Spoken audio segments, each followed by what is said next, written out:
Ah, We are live. Right. So what I like to do first before we start, I know that we are live, but we hold this like Facebook it's actually streaming. Yeah, I think I should do the same thing. I think I should do the same but then thing. come Ramon to play closer so that I don't distract myself. But we are live. all right. And We then I'm just are. gonna remove it so that we are on Muduani literacy page. But I don't want to distract myself, so I get it closer so that I just don't have to look at it. All All right, but all right, re a qala kapo re qadile. There's nobody yet, and that's okay. So ke tlo dumedisa whoever will watch and whoever will watch later on once the recording is archived on the page. Hi everyone. Ka lebitso ke Lerato Mensa Brampa ke emetse Muduane Literacy, which was called Young Basotho Writers for the longest of time, but the name changed, but the vision is still the same. Re rata ho atisa tsebo ya everything related to literature, Lesotho, bongodi, bobadi, bohatisi. We are all about seeing a rich and diverse literary landscape in Lesotho. That's what we love to see. So tsatsi lena re tswela pele ka lenaneo la rona la dingodi di ka hatisa dibuka ho kae Lesotho, e leng la lenaneo le rile ra le qala ke sa re 2023 ha ke sa opela hantle ba ke nka kgefu bane ke ngwana sekolo, but the last time we had this conversation ne re ile ka bua le bahatisi ba bararo, ile ka bua le Wedding Creative Arena ba ipitsa Wika, ka bua le Willow Publishers, ka bua le Lipstick and Scars Publishing. Yeah, Austakane Shal. So that's where we left things off. And right now we are going to call this episode 4, if you will. And I am going to just say hi to our 2 guests today, Iling, publishers from Pet and Rex Soul Stories. Hello, and please introduce yourself to the people, in this case, the person, because I see one viewer, and then to other people who will join in later. Your names, where you're from, and what your role with Pet and Rex Soul Stories is. Okay. Miss My Patience. name's Thank you. okay. So my names are Mate Patience Masopa, and I am the founder, whatever, and creative director of Pet and Rex Soul Stories. So I work alongside the handsome gentleman who's about to speak. Hey. Friends and business partners.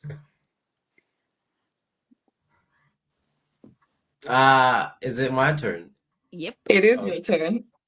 Oh, okay. My name is Ray Kedito Rapoya. I'm also a co-founder of Pet and Rex, and my role is pretty much the technical stuff, the editing, the technical stuff that makes the book in the end should be a complete book. So that's me. I also dabble and help out our patients with the creative side, maybe the marketing and all that. But ultimately, that is our team.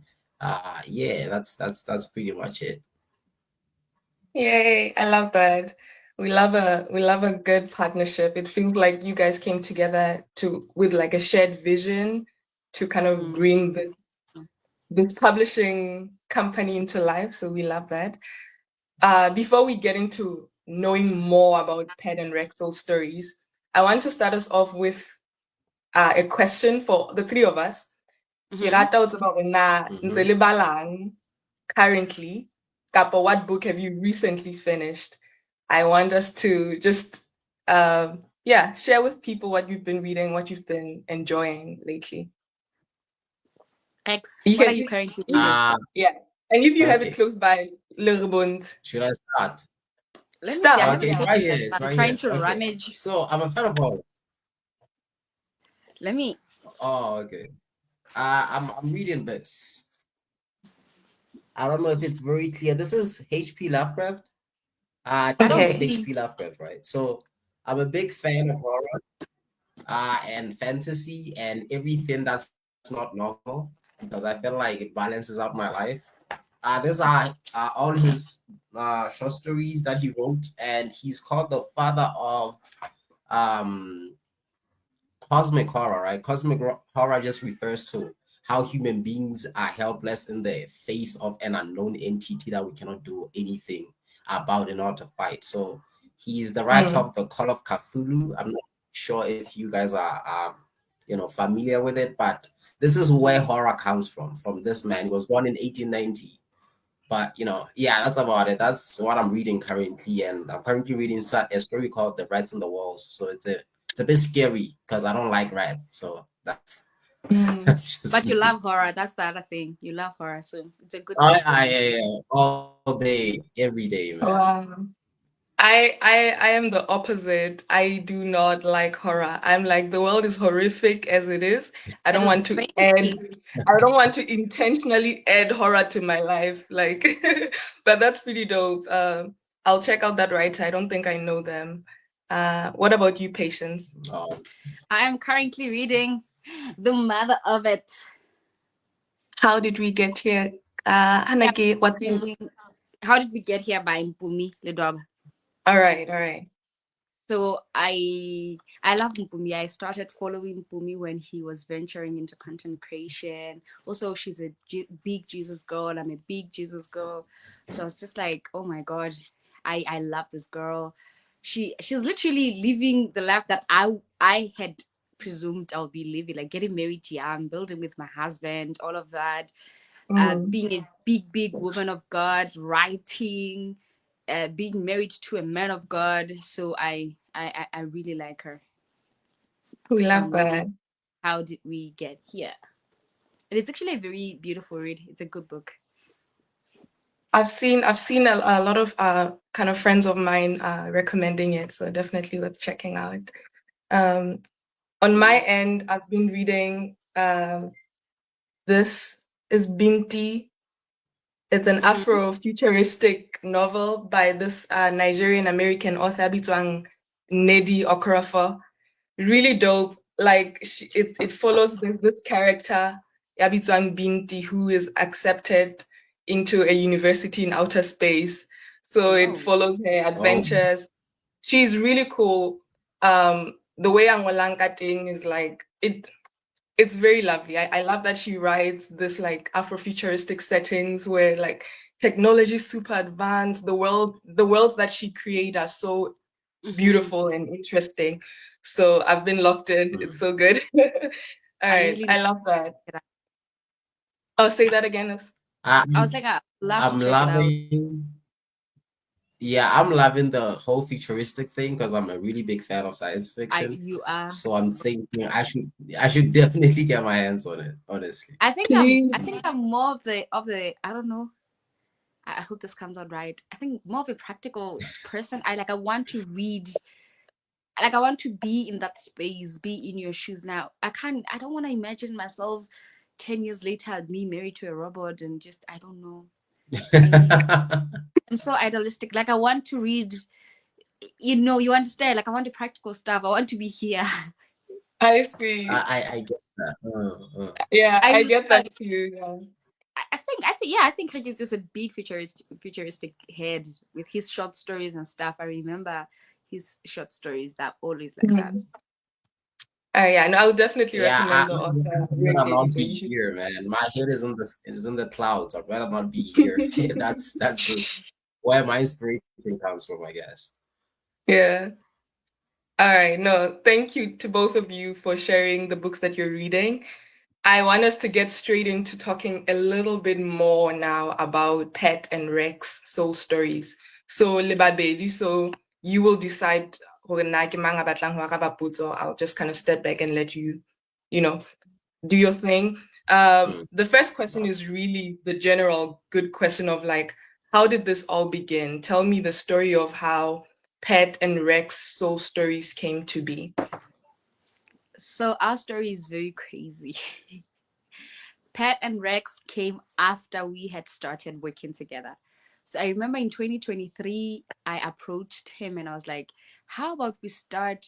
We weren't sure that we were going to start a publishing company. I think we wanted more of like a ghost writing a vibe. We're going for vibes that ghostwriting specifically. So we're like, how about we ghostwrite books for people? So I was about to start. No, I wasn't even about to start. I remember I wasn't into my first book, but he had already published his first book and he was already almost done with his second book. So it's just like, I love reading, I love writing, and I'm meeting this guy who's like a great writer, and how about we work together? And then in 2023 we got a job and we ghost wrote one of the beautiful books we have ever worked on together. One day, maybe soon, you'll see it. But for now, so we Hopefully, he will publish it one day because you can't say anything about it yet. Like exactly. So I'm saying, it's so so maybe beautiful, one man. day, Damn.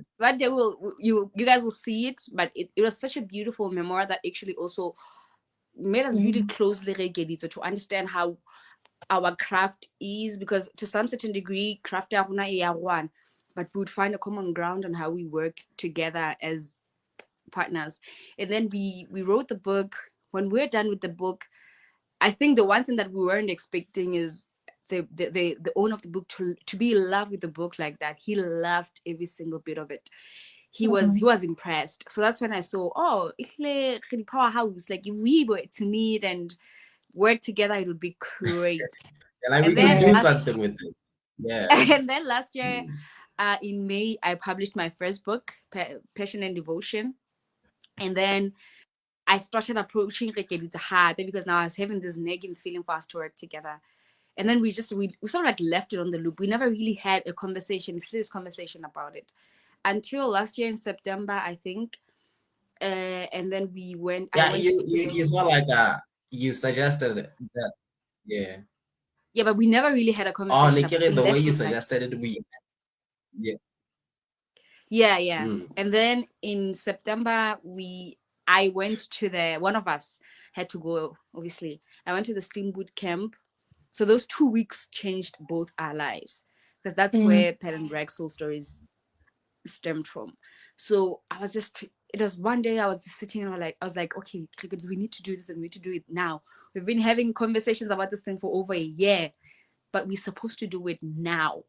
So we drafted the company profile together on the phone. We're doing everything online because we weren't able to meet. He was in Maseru, I was at the boot camp. And then I pitched the idea, and then people were just in love with it. So now the idea wasn't a ghostwriting company. It was now a publishing company that offers everything that has to do with writing your book, publishing a book. And then, yeah, we started working together and we have published so many books by now. I love that. I love that. I don't know, Rekeli, so if you have anything to add to Sounds this, like the perfect love to the origin story, right? If you have anything to get the story from your perspective, if there's anything you want to not much. No, not much, not much. It's just okay. everything she said.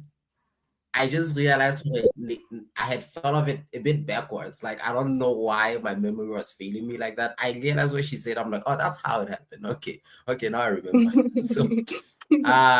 So far, that is exactly how the love story started. That is it. I love that.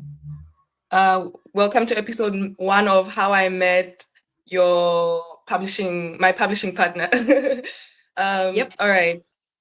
I want to hear a little bit then about Soul Stories. Pet and Rex calculates from your name. Tell me why you decided to name it Pet and Rex Soul Stories. What's that about? Okay. We specifically wanted to publish books that have a soul. So when Rekidu first taught me that, he's the one who taught me about a story that has a soul. So he was just like to me one day while we were writing that first book together, when you write a book, it needs to have a soul. And I was like, okay, that's so profound, but what do you mean? Like, you can say the most profound things, but what do you mean? So he was just like, the story that you write has to have, it has to be sustainable. I want to read the same book 10 years later where it's still relatable, I'm still able to relate to it. If I look back, I'm like, oh my God, the books that I grew up loving, just in case because I can't relate to them. It's like, it's almost as if they're obsolete. So now if the story has a soul, it says 15 years, 20 years later, the story will also be relatable. If you write about love, love will always exist. If you write about heartbreak, heartbreak will always exist. But the things that you're going to write about, that won't matter 10 years later. So when you write a story, it needs to have a soul. Solely like it's breathing. It should be breathing 20 years later. It should still be the same story that holds so much sentiment in my life as a reader, as a writer. So that's where the soul stories came from. He actually taught me the soul part. I never knew a book is supposed to be, but then when he said, I was like, oh my god, that is so true. There are books that I can't read now. They're not relatable at all. All right. I'm always going to pause a little bit that because is the very poetic part side of it. Like, yeah. Oh, okay. I was saying that the technical part of it is, as we wanted to write books that have value, that could stand the test of time, right? So the one thing I'd realized is that people just want to write, you want to write a story about this and that and that and that, but then what you're writing about is not necessarily sustainable in terms of it having value that can help whoever is reading it, or that can stick with whoever is reading it. So when it came to fiction, we'd call that soul. And then when we came to like nonfiction, we'd look for like value that that could last. Anything that helped anyone who was reading and would not feel like a waste of time to some degree, because I feel like we all want to write books, but then the idea of what a book is lost on us. I don't think everybody has like an initial understanding of that. But ultimately, she actually came up with the soul stories. I was a bit hesitant with it, but then I fell in love with it. I'm like, okay, you're onto something. When she was like Pen and Rex soul stories, I was like, okay, I like that. And I with time, because at first I was like, it's weird, but then I loved it. So like that's how it started. Yeah. Yeah. I love that. I think it has a it captures the vision of your company very well. My understanding of it, like stories that have soul and stories that will stand the test of time. And I think that's a really good place to occupy within the publishing scene in Lesotho. So with that said, tell us a little bit about the kind of books that you are drawn to. What kind of books do you like to publish as Pet and Rex soul stories?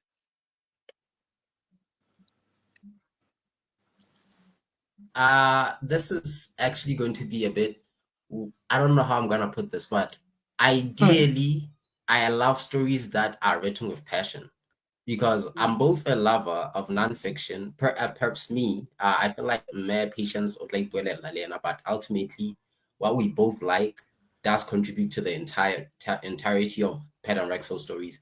I love nonfiction. I also love fiction, right? So nonfiction is really good when it comes from like a very warm place that the author is writing it from. So anything that has a passion, I love working on it, because then we get to talk with the author. We get to really look at how we're going to shape it in a way that they can be proud of, and in a way that it can be easily received by whoever is going to buy it. So I'm pretty much drawn to how the person who's presenting it to me feels about it. Yeah, that's just me. But preferably, I still love a bit of, I love a lot of fiction, because I feel like there's not enough of it, to be fair, to be honest. I feel like there's not enough of fiction, because there's a lot of self-help and all that, which is good. But I love fiction because I feel like it does contribute a lot to our daily living in a way that is very passive, and in a way that's not like in our face. So that's a good way of digesting the lessons in those fictional worlds. Yeah. Yeah, no, oh, so Lapilos, I don't want to No, interject. I was just saying same sentiments. Hey. Nothing. It's same way as it goes. Perfect. Okay, so it sounds like your publishing company, you publish both fiction and nonfiction. And to be honest, I wanted to kind of echo that sentiment. Hobani, Linda, I love fiction and I love nonfiction, but I do feel that Dibuka fiction how holy because I think we do have more self-help oriented literature, and I think maybe it's what's very, digestible and needed for our country's climate. But I also think fiction has a way of, like, I don't even want to say teaching, but you get to experience the world. Tobani, it's much more. Okay, let me not go on my whole spiel about why I am pro-fiction, but like, I love that both of you get like, and then we are off I topic. get But I that really, so much. I get it so much. Yeah. yeah, but I tell us then about the books that you have published, and when, or maybe you can do a back and forth between each other. Let's say a book title, the author, and a little bit about it. The books that have been published by Pat and Rex Soul Stories. Should I start with the book that I have in my hand? Yes, go for it. Hi, but yeah, go ahead. little bones on the screen. That would be lovely. I think with me now I have my second copy that was published by Pen and Rex, Reborn. All right. So Reborn is a self-help, obviously. It's about my journey with Christ, emerging from darkness into the Lord's divine light. Like I said, I'm a Jesus girl, and as I prayed for God to manifest Himself in me, I wanted that to happen. Really, I wanted people to see me there and think, oh my God, that's patience. And the best way was people were just saying, oh my God, you have influenced me in such a positive way that I feel like I need to work on my relationship with God. So I was just like, okay, let me write a book about it. And then obviously Pen and Rex published the book. Yes. Another one that we have is by Botlhokwa Mese. Unfortunately, I do not have the copy of it. I don't know. Okay, no, this is not gonna work. It's called The Great I Am, right? The Great I Am is such a wonderful piece of fiction that I finished the manuscript, reading the manuscript in 2 days, because he sent it to me, and I'm like, I'm a bit busy right now, but I sort of get back to you as soon as possible. I read the first chapter, and in 2 days I was done, and I had exams at that time. So the plot is that, the plot is that, quote unquote, God in this fictional world came down to earth to look for like a lost ring of his. He lost all powers, so he had to live as a human being for like quite a while, only to realize with the world that he made, because he had left for some time. When he came back, he realized the world that he made was now not what he thought it would be, and it posed a threat to him too. So that is the entirety of the plot. Botlhokwa Mese is a very brilliant fiction writer. I will not lie, I learned a lot from reading his books. I thought I was good until I read what he wrote, and I was like, oh my God. So that's the one that really got to me. The rest, I don't know if our patients would like to talk about,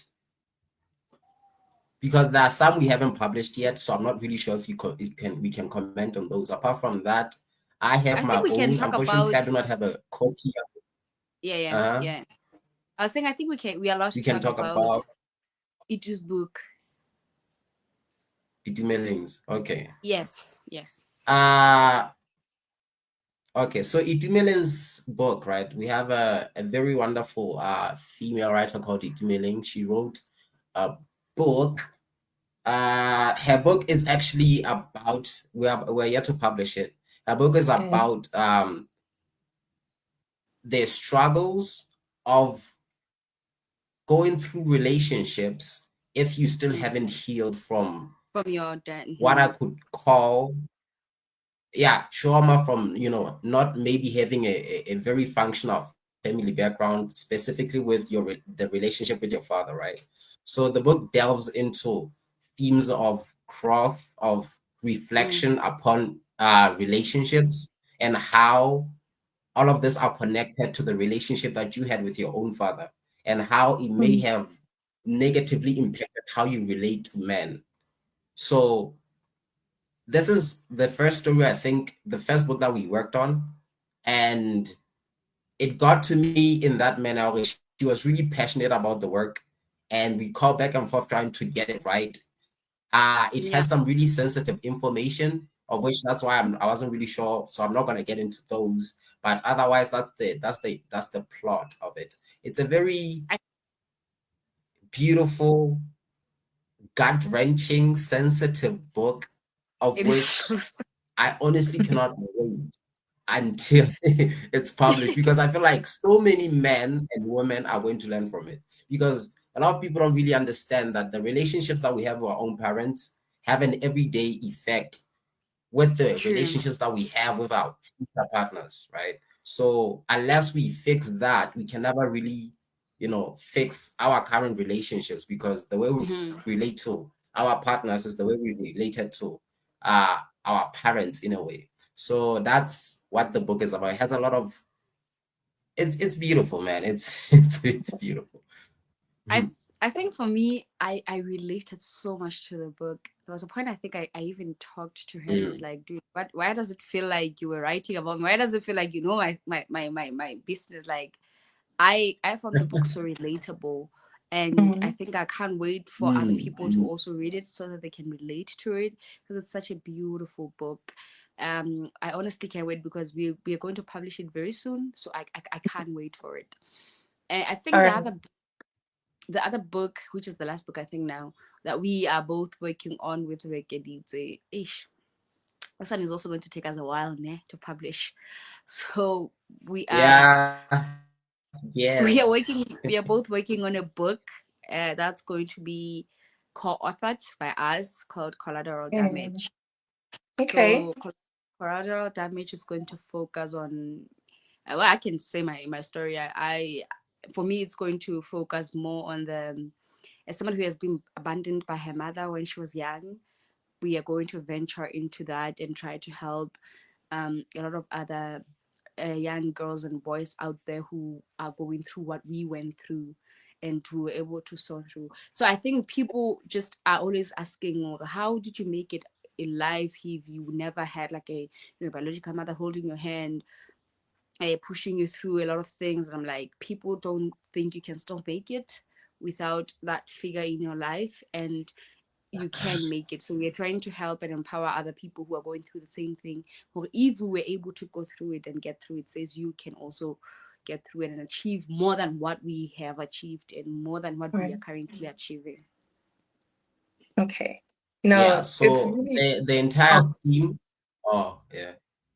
no, The Tswela entire pele. theme of collateral damage is our relationship with parents, and how parenting shaped us into who we are today, and how parenting to some degree damaged us, a certain way of parenting in Lesotho, right? And how parenting gave us certain strengths. And the book analyzes parenting and childcare and the effects of it on a grown adult.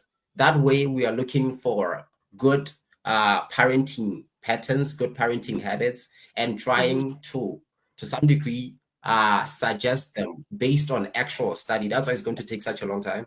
We are thinking that Collateral Damage should be a book that informs us from our own experience how to Mm-hmm. parent better, so that our kids have are more ready to tackle the world, that they don't have to learn by themselves. We're Mm-hmm. saying this because I personally also was raised by one parent, so it has always been a factor to how I approach the world. So the idea is look at really good parenting patterns and habits, and teach it to our generation from actual experience. That's why it's an actual study that we're going to be Mm-hmm. doing. Mhm. And that way, hopefully, when we fix, or not fix, but when we improve parenting, it's much easier to have a much more healthy society. So that was the entire idea behind Collateral Damage.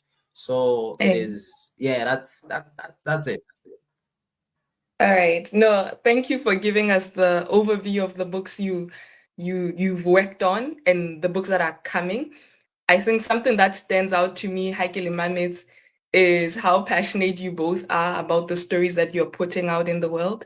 And I think that's something that I really value when I'm listening to publishers, because I think that publishers are in a very unique position of putting stories into the world, first of all. But like the fact that you are showing so much care for what you value and what you think is important, I think that's really great, and I hope that you guys keep that up. How Alisha and I publishing, I'm like, that's fine. Good things take time.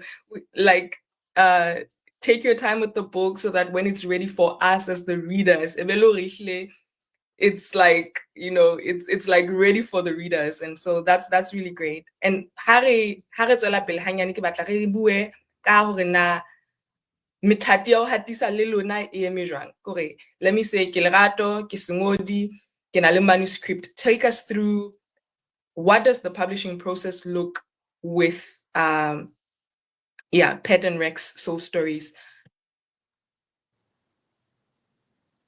Right. So the way it goes is that you'd come to us, right? And then you'd ask how. Oh, I think we failed to mention one very important thing. We actually help people self-publish, not necessarily publish under us, right? So the entire reason for that is because of the literary landscape in Lesotho and how it does not necessarily, it is not welcoming and readily accepting of publishing of books of authors. So the idea is that you get to keep all your profits and you only pay a one-time fee for us to make sure your book is readable, is publishable, and is marketable, right? Okay. So we do help with self-publishing, right? So the way it starts is you'd ask what it is, we'd explain it to you, and we'd want you to send us your manuscript and tell us about it.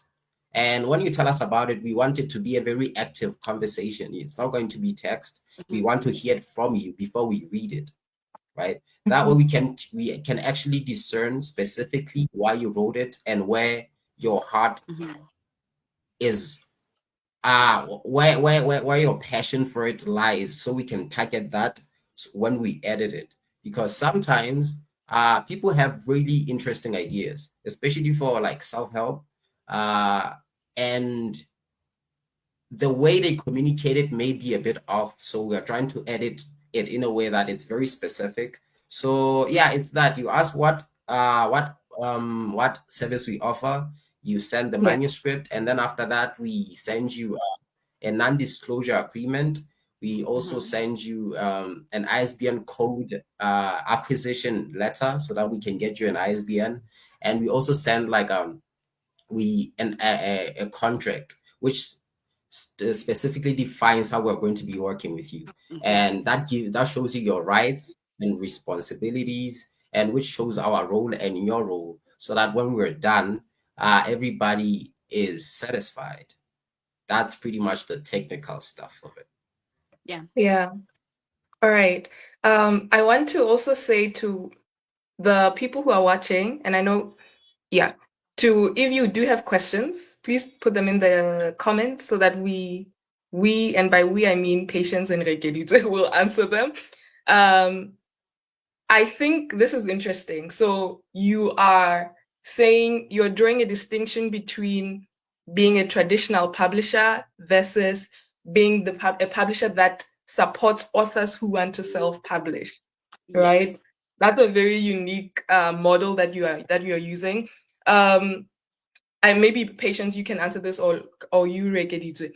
What made you kind of maybe move away from what we would call traditional publishing? The last publisher I talked to, Bona, they talked about the fact that they use traditional publishing approach, where they, as the publisher, cover all the costs related to putting the book out.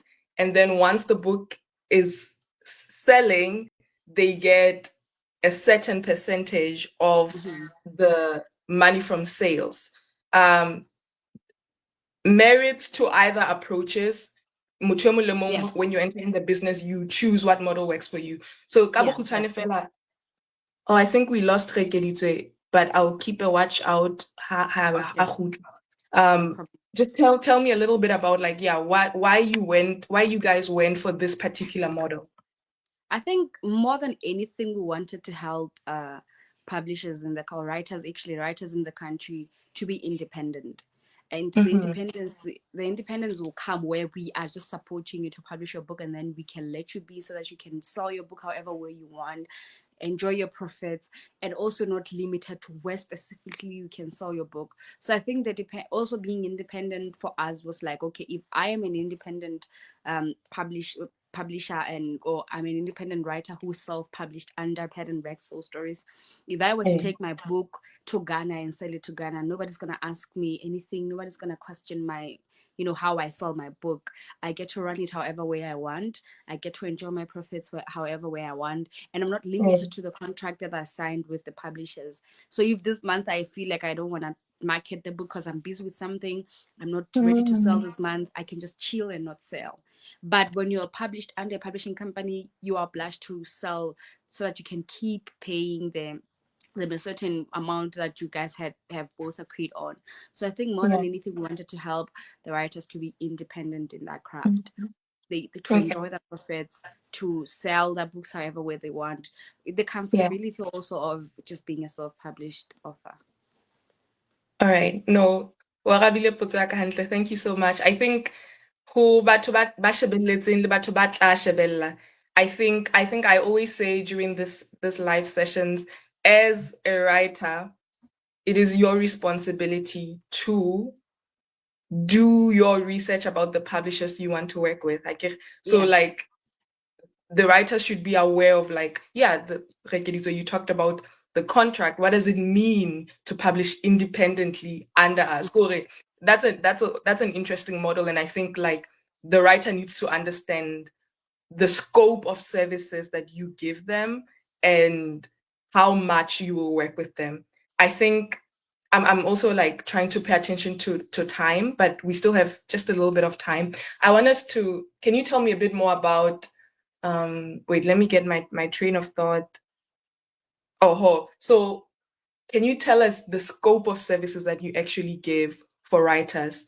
What would it mean in terms of what you provide to work with? So first and foremost, that people who think they don't know how to write or they can write, so they usually just tell us the stories and then we do the writing for them. So we basically ghostwriters. While the book's cover page and everything is still going to be your name, we offer ghostwriting services. We offer, just like Regina said, editing services. We also have an in-house graphic designer. I don't know why Regina said it's just the two of us. We are such a big team. We have an in-house graphic designer. So if you don't have an idea about a cover page, you don't like a design, we have somebody who does the work. We also help with typesetting. So typesetting is a bit of a technical thing that Rekeduzo does that he's very good at that. So typesetting is basically turning that Word document, dig up by the word manuscript into a novel form. So when you publish it appears like the way it appears, it looks good. Because I've seen somebody publish a book straight from the Word manuscript into publishing. So it gets distorted. So when it is typeset, it's a way that when it appears in the book, it appears pretty good. And then we also offer acquisition, ISBN acquisition. So we have a good relationship with the National ISBN Agency from the National University of Lesotho. So we acquire an ISBN from the National ISBN Agency for the writer. So the writer just pays a lump sum that covers everything. Everything from ghostwriting to editing to typesetting to graphic design to ISBN acquisition, to also printing the done manuscript into a book. Okay, I'm curious, is distribution marketing the author? No, those are two different things. Marketing the author's book and distributing it, are those also part of the services you offer, or it depends if the author says, I also would like you guys to help me with this? With marketing, we can actually market. Yeah, you can continue. We can actually market too. We are also planning on doing book launches and distribution. So we're working with a few people to help us with that. But ultimately, we want to add those services to our company, but also still helping people self-publish. We're not in any way now owning the manuscript if we're doing all that for you. So it's a matter of we still offer marketing. Yes. Okay. It's really interesting hearing about the model that you use. And I think, Patience, you emphasize that it's really about having the author maintain a sense of autonomy over their work, and a sense of like independence as well. So I think that's pretty cool. I'm curious, has there been a time you've had, I know you have, your company still, new. Has there been a time when you've had to turn down a manuscript for any reason? Or if not, would there be a reason for you to turn down a manuscript? What? We actually recently just turned down one manuscript. Okay. The manuscript was, number one, too short to work on. I think it was it 7,000 words? Yeah, I think it was 7,000 it was words. 7,000 words. So it was it was going to be basically just maybe a bit of a pamphlet. So we didn't want to work on a small manuscript.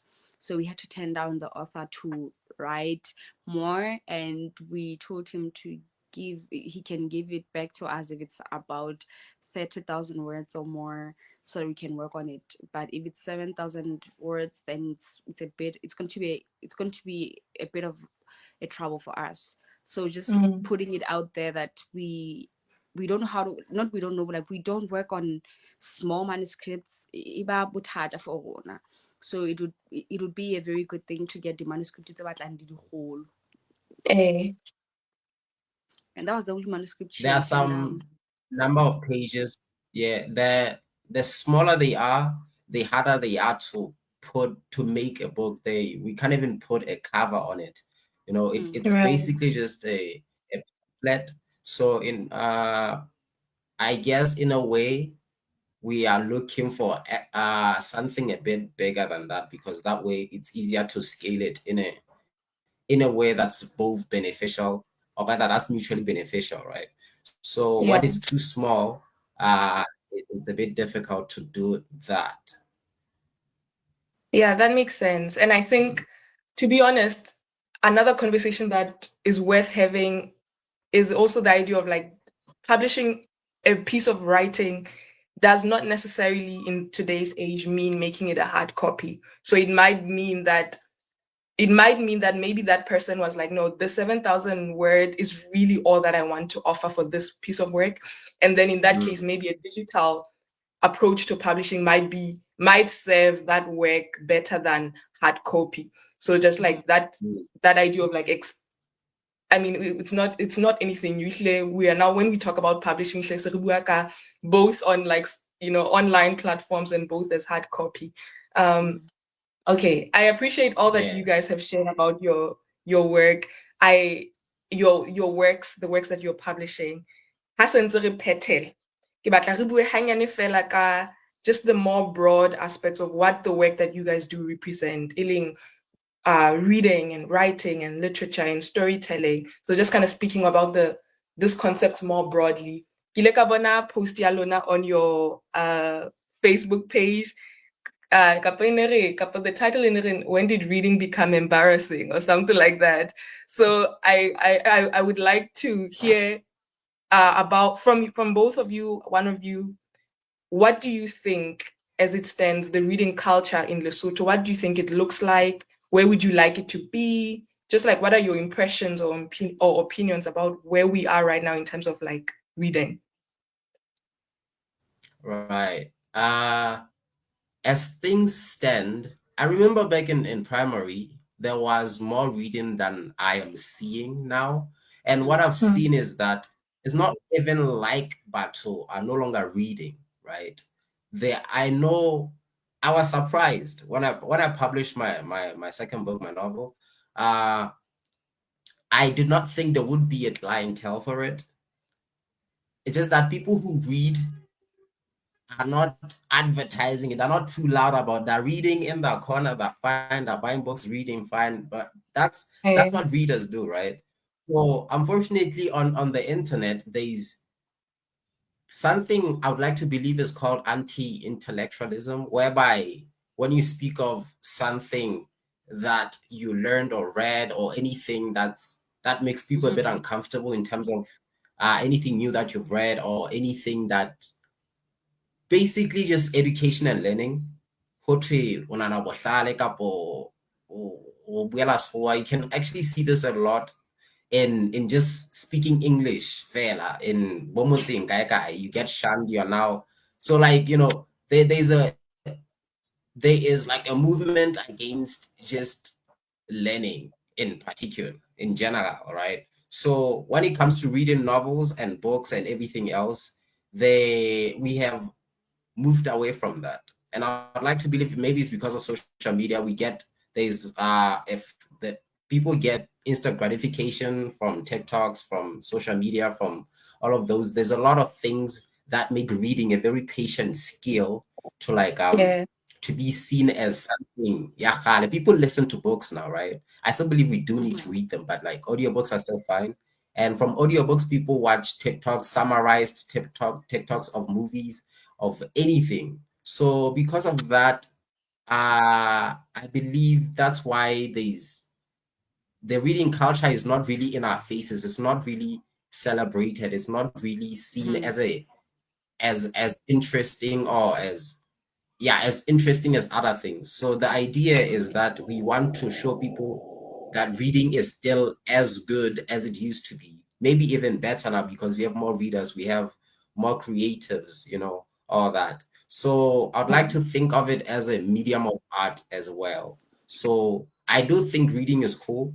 And I've found a lot of people who share the same sentiment. It's just that those people are not on the internet just spreading the gospel. So the idea is to just spread the gospel, make people realize, guys, reading is as cool as playing video games, and it maybe even way more technically more beneficial to us, because there are some scientific and biological benefits for reading in your brain, right? You better memory, better differentiation of problems and problem solving. So there's a lot of those.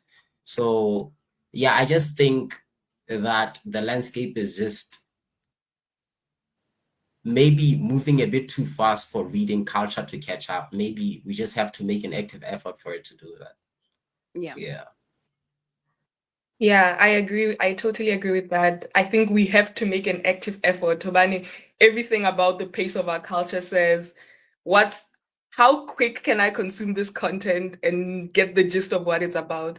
So I really liked how we as a patience kind of skill. Like reading requires patience. And I think we are losing that. We are losing that. It's like if I don't get the gist, Hannah Barrington, the TDL. Okay, I'm exposing that I'm not very. Never mind. Yeah, if I can't get the gist of the book, it's like, what am I doing? So no, hashtag make reading cool again, guys. Like, mohlomong re qale hashtag ya bona ya reading fashioning or something. It's not very original, but we should. We should. we should. All right, Matabedi commented TLDR. That's what I was trying to say. See, I don't be knowing what's happening. Okay, guys. I think I love this conversation. I loved hearing so much about the work and the passion that you're putting into Pet and Rex Soul Stories. It comes through. I think you did good by putting that soul aspect into the name, because I think it comes through in how you talk about the stories that you're putting out in the world. Is there anything else on your minds, on your hearts that you want to share as a wrap up before we end our conversation today? I would actually like to say something. Yeah, for sure. As of now, there's an event that's happening in November or October. I can't really remember. It's called the African Writers Conference. It's the biggest writing event in Africa. And it happens once a year. So for the first time in over 8 years since it was established, it's going to be happening in Lesotho, right?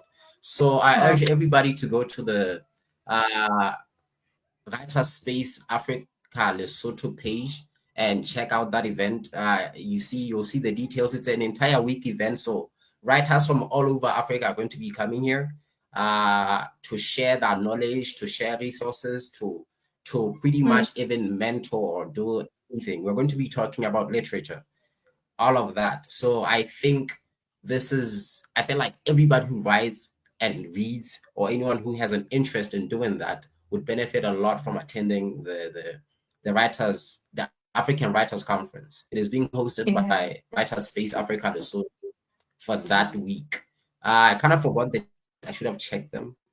I didn't know talk about this, but October or early next it's on October. Yeah, definitely. Okay, yeah. So let's go to the page and check that out. I feel like I know it's a very important thing. Thank you for the plug. But to the Writer Space Africa Lesotho page and get more information about the date, and hopefully people show up in numbers. I think it's really cool that that's going to happen in Lesotho. That's amazing. Patience, what about you? Anything else on your mind, on your heart that you want to share before we end? I think the one thing I'm going to share, something that's very short, is people are scared to write because they think writing is so complex, and I think writing is for cool people or smart people. And I always say one thing: you need to start. You need to start, and for you to be able to be a good writer, you need to be a reader. Like, that's a given. For you to know how to write, you need to be a reader.